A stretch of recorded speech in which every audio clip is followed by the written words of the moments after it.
You open your phone, just for a second. Check one notification, maybe reply to a DM. Then, bam, an hour later, you're on a deep dive through dog videos, conspiracy theories, and a guy turning a rusty knife into a sword for no reason. You look up. It's dark outside. You're not even sure how you got here. Ever wonder why you can't stop scrolling? Today, we're diving into the psychology behind the scroll.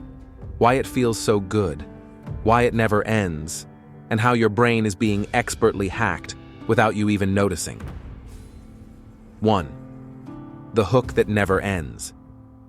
Imagine you're fishing, but instead of a fish, you're the one with a hook in your brain. That hook is called variable reward, and it's the same trick slot machines use. Sometimes when you scroll, you find something amazing, a hilarious meme, a juicy bit of gossip, or a video that makes you go, whoa. Other times, meh, nothing special. But that unpredictability? It's addictive. Your brain loves rewards, but it lives for surprises.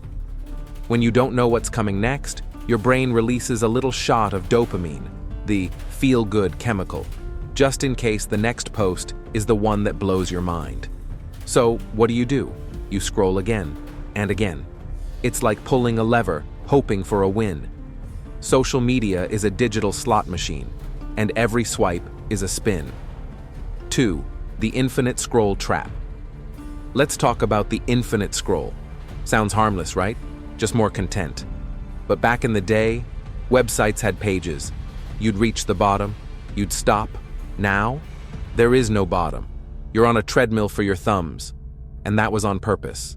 The guy who invented the infinite scroll, his name's Asa Raskin, later admitted it was designed to keep people on platforms longer than they intended. And it works. When there's no natural stopping point, your brain never gets a signal that says, hey, we're done here. Instead, it keeps saying, maybe just one more. It's like watching Netflix, but instead of a next episode, it's the next anything. News, memes, outrage, laughs, and the next, and the next. 3. The FOMO Fuel. Now add FOMO to the mix. Fear of missing out. Everyone's posting their lives, their outfits, their wins, their vacations. Even when you know it's curated, it still tugs at that little voice inside. What if something happens and I miss it? Your brain doesn't just crave fun, it craves belonging. So when you see everyone else engaging, liking, commenting, you feel pulled in. You don't want to be left out. Even if what you're watching is totally meaningless, your brain treats it like it matters. And the worst part? That sense of belonging, it's mostly an illusion. Because while you're connecting to content, you're slowly disconnecting from the real world around you. 4. The design that knows you better than you. Do you ever notice how your feed feels weirdly perfect? That's not magic, it's algorithms. They learn what you like, how long you watch, what makes you pause, and even what makes you mad. It's not just what you say you want, it's what you show you want. You watch one video about sneakers, suddenly you're in sneaker talk. You hesitate on a thirst trap? Welcome to Thirst Trap City. The feed molds itself around you, constantly evolving. It becomes so tailored that it feels like you're choosing what to see. But really, it's choosing you. And the more you scroll, the more it learns. It's a feedback loop, like a mirror that never stops reflecting your attention. 5. Why it feels good, but leaves you empty. At first, scrolling feels like relaxation. You're lying in bed, zoning out, just catching up. But have you noticed how it feels when you're done? Not better, not fulfilled, just numb. That's because dopamine isn't happiness. It's anticipation. It keeps you chasing. But the reward? Often it doesn't come. Or it comes in tiny doses that fade fast. What you're really doing is trading real rest for stimulation. It's like eating candy when you're hungry. Tastes good in the moment, but leaves you emptier than before. And that's not your fault. It's how the system was built. In fact, psychologist Dr. Susan Weinschenk explains that variable rewards, those unexpected hits of dopamine, train our brains to repeat behaviors.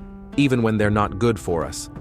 It's the same principle behind gambling, compulsive checking, and, yep, endless scrolling. Sixth, so what do we do? All right, so now you know the game. But how do you win? You don't have to quit social media. You don't need to toss your phone in a river. But what if you made it conscious? Set timers. Take a scroll pause before bed. Turn off autoplay.